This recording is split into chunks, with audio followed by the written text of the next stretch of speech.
జై శ్రీరామ్, జై శ్రీ గణేష. సో మనం ఇలా ఖైరతాబాద్ కాడికి అయితే వచ్చేసినాం మన అప్డేట్ ఇవ్వడానికి. సో ఫస్ట్ ఆఫ్ ఆల్ అందరికీ హ్యాపీ ఇండిపెండెన్స్ డే. సో ఇలా అప్డేట్లోకి వెళ్ళిపోదాం పదయ్య. దేశ ప్రజలు కాదు, యావత్ ప్రపంచ ప్రజలు కూడా ప్రశాంతంగా ఉండాలనే ఉద్దేశంతో వినాయకుడిని పూజించబోతా ఉన్నాం. ఎందుకంటే మన ఖైరతాబాద్ వినాయకుడు ఒక్కొక్క సంవత్సరం ఒక్కొక్క ఆలోచనతో పెడతాం. వర్షాలు పడాలప్పుడు వర్షాలు పడాలని, ప్రజలు కరోనా వచ్చినప్పుడు కరోనా తగ్గాలని, అట్లా ఒక్కొక్క థీమ్ తీసుకుంటాం. మన ఈ సంవత్సరం మన థీమ్ ఏంటంటే ప్రపంచ ప్రజలందరూ, భారతదేశమే కాదు తెలుగు రాష్ట్రాలే కాదు ప్రపంచ ప్రజలందరూ హ్యాపీగా ఉండాలనే ఉద్దేశంతో ఈ థీమ్ అనేది తీసుకోవడం జరిగింది. పైన ఈ వినాయకుడు ఎత్తు ఉంటుంది. మొదటి రోజుగా గౌరవ అధ్యక్షుడు దానం నాగేందర్ గారు ముఖ్యమంత్రి రేవంత్ రెడ్డి గారిని అదేవిధంగా గవర్నర్ గారిని పిలిచి మొదటి పూజ చేయిస్తామన్నమాట. దాని తర్వాత 9 రోజులు ప్రోగ్రామ్ ఉంది. 108 హోమగుండాలతో ఇక్కడ పూజించడం జరుగుతుంది. దాని తర్వాత మరి వినాయకుని కళ్యాణం ఒకటి ఉంటుంది. దాంతో పాటు వినాయకుని లక్ష నామాచరణ ఒకటి ఉంటుంది అనమాట. వాళ్ళు వచ్చి టుమారో రిటైర్డ్ ఎంప్లాయీ బ్రాహ్మణులందరూ ఉదయం 5 గంటల వచ్చి 9 గంటల వరకు ఆ పూజ చేయడం జరుగుతుంది. అట్లా కంటిన్యూ 9 రోజులు పూజాది కార్యక్రమాలు ఉన్నాయన్నమాట. మీరైతే విన్నారు కదా అన్న ఏమన్నాడో. సో మరి చూసుకోండి. సో ఇప్పుడైతే మన అమ్మవారికి అయితే మనం వైట్ కోటింగ్ అనేది వేశారు. అమ్మవారి బ్యాక్గ్రౌండ్లో కొంచెం వర్క్ అయితే జరుగుతుంది. సో దాంతోపాటు రైట్ సైడ్ మనకు వైట్ కోటింగ్ అనేది కూడా వేస్తున్నారు.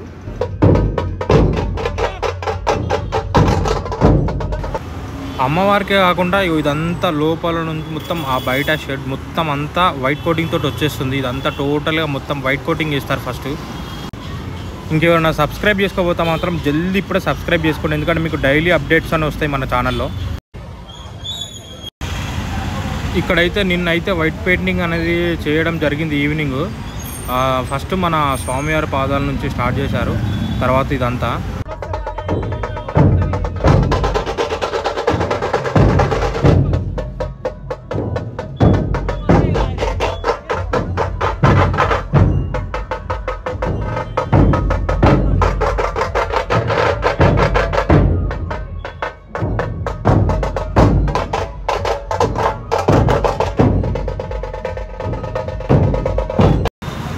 ఇప్పుడు ఇదంతా ఇది వైట్ పెయింట్ అయితే అదంతా మొత్తం గడ్డితో వేస్తున్నారు. తర్వాత మళ్ళీ దీని మీద మళ్ళీ అది మా సిమెంట్ అనేది వేస్తారంట. వేసి మళ్ళీ దాని మీద డబల్ కోటింగ్ వేస్తారంట.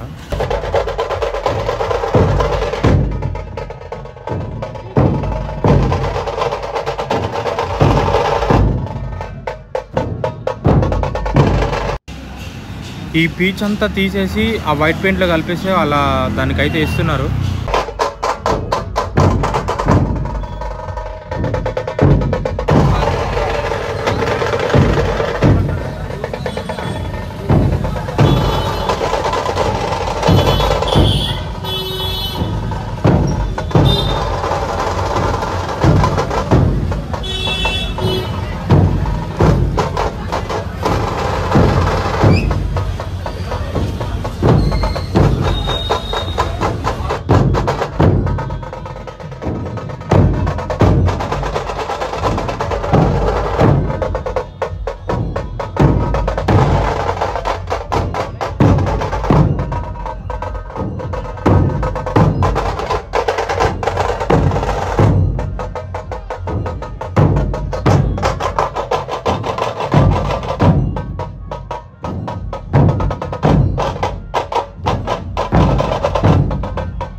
చూసుకోవచ్చు మీరు. అక్కడైతే నిన్న పెయింట్ వేశారు స్వామివారికి. సో మళ్ళీ ఇప్పుడు దాని మీద ఇంకో కోటింగ్ వేసి మళ్ళీ దాని మీద పెయింట్ వేస్తారంట.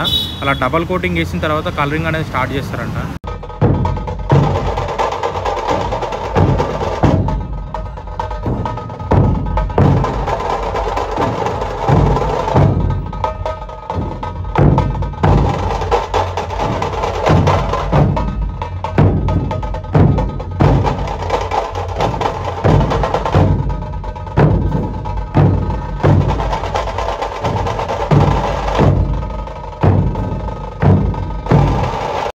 ఇక అమ్మవారికి మనకు రైట్ సైడ్ అయితే వాళ్ళ పీచ్ పెట్టేసి వైట్ కలర్ పెయింట్ అయితే వేస్తున్నారు.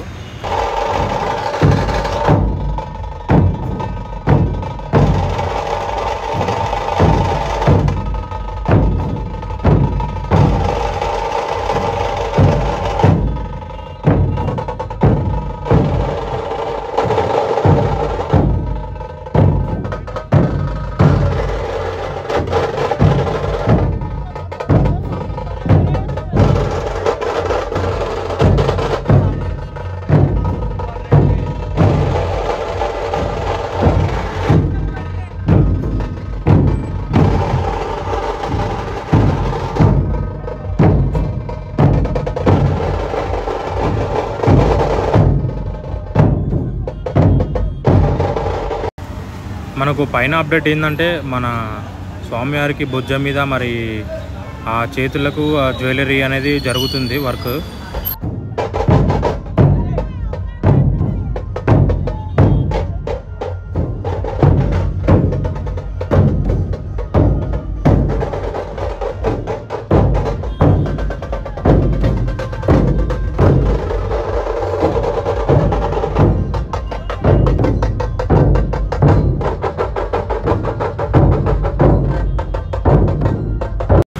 ఆ భుజం మీద జ్యువెలరీ డీటెయిలింగ్ అనేది మీరు చూసుకోవచ్చు, ఎంత క్లియర్గా కనబడుతుందో. అది ఇంకా కలర్స్ వేసేదాకా చూడండి ఎలా ఉంటుంది.